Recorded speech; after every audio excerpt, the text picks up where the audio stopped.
Sabi ko na nga ba ikaw yan eh. O, ba't ka naman umiiyak? Okay lang kung ayaw mo magsalita.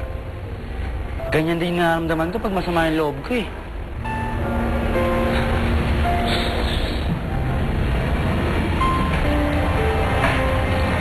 Alam mo, nakakatulong sa akin pag mga ganyan yung problema ko, pag dinadamdam ako. Naghahanap ako ng masusuntok. Tapos, pagkatapos nun, okay na ako.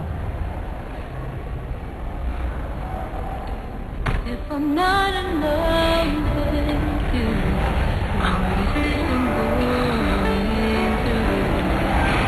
Thank you, ah. Nakatulong nga. if it's hard enough.